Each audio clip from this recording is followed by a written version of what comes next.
Hey there. So I have been trying to record this just as a video and then upload it, the old way of doing things, and I have been re-recording and re-recording not thinking it's good enough, so I decided, I better go live, because when I go live there's no second chances. There's no way I guess I could stop and re-record it. But those of you who watch it live will know about that. So here we go. Um, what I'm here today to talk about is why it's important, I believe, to know who you are. Now, there's obvious reasons, like knowing who you are allows you to have greater self-confidence, usually, if you like who that is, right? It also allows you to show up authentically in life and to be who you're going to be in every situation. Um, and that's also very important, very empowering.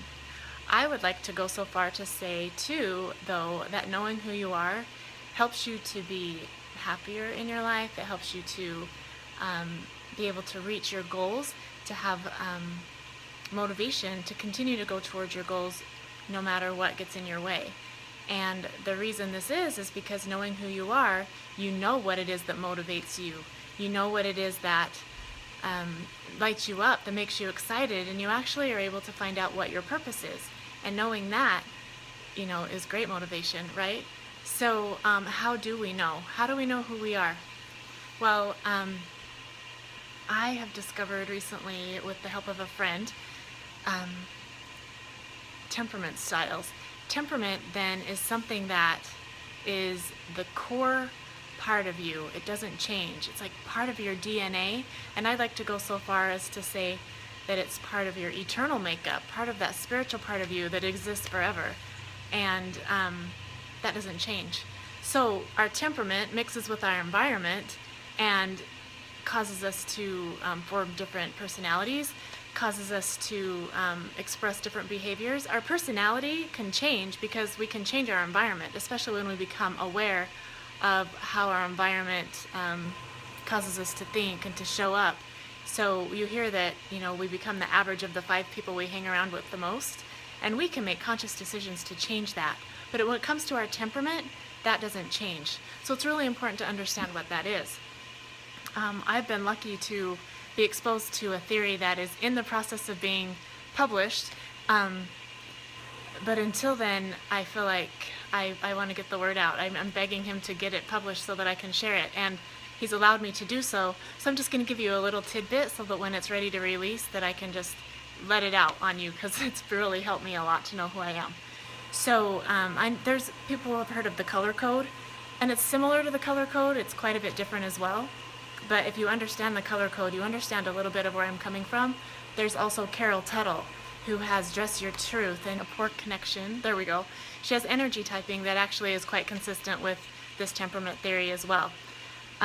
Just to give you a little bit of an example, there's 4 different temperament types, and because of all of our different situations, our different DNA types and characteristics and things like that, each person is unique, but there are 4 different temperament types that we can be categorized into that really help us understand more of who we are and why we're motivated to do the things that we do.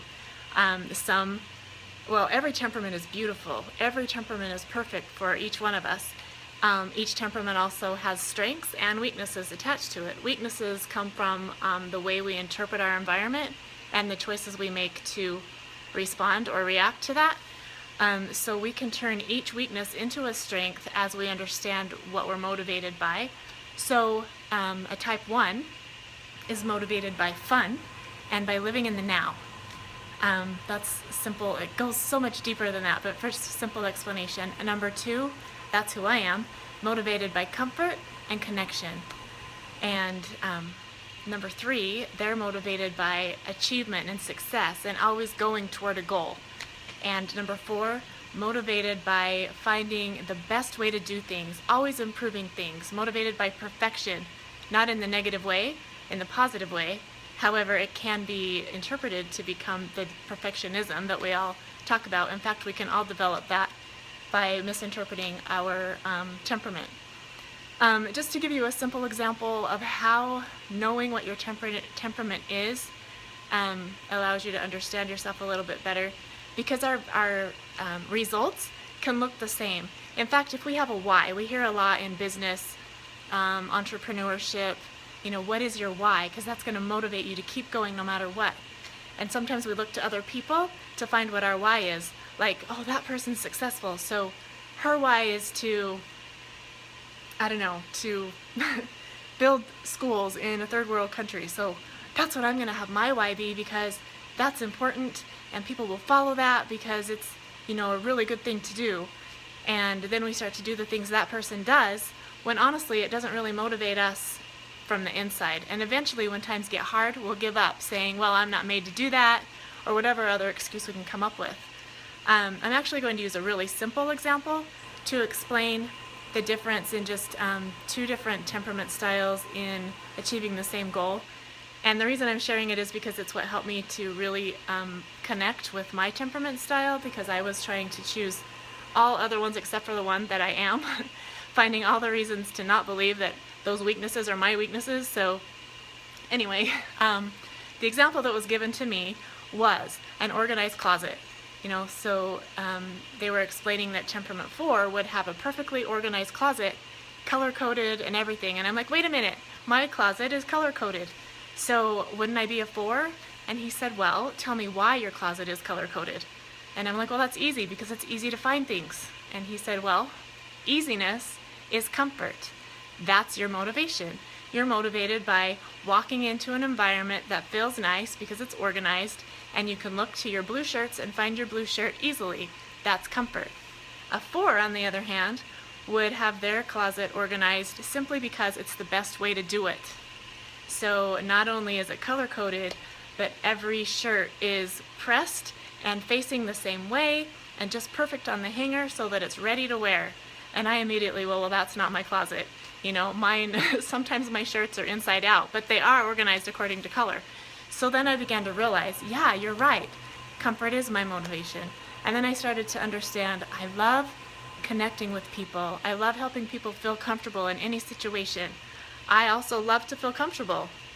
I'm not a camper, for example. The Holiday Inn, that's my version of camping. So anyway, knowing that has really helped me to connect with who I am, and has really helped me to make choices for goals that fit with who I am, instead of thinking that it's what other people want me to be. The most important thing, I believe, is that it's helped me to accept who I am. It's helped me to understand that some of the weaknesses I have come from my desire to be comfortable, to the point that I avoid risking relationships because it might be uncomfortable. So my comfort in those cases was getting in the way of my connection. It was leaving me disorganized and feeling a little bit of anxiety. So when I realized that, then I'm able to make decisions to lean into uncomfortable situations to actually achieve the goal that I want. And by forming connection in relationships, that's way more comfortable than avoiding them and trying to feel like I'm a part of life while living on the outside.